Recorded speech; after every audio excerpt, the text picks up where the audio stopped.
Patuloy pa rin ang protesta ng mga taga-Malaysia upang malaman ang tunay na dahilan ng pagkawala ni Zara.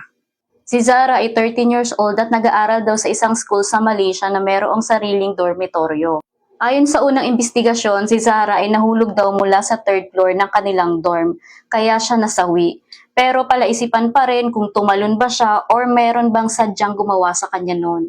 Nagsimula ang lahat ng ito sa bullying. Meron ng 5 estudyante ang pinagbayad ng danyos nang dahil sa pambubuli nila kay Zara na siyang dahilan ng pagka-stress ni Zara.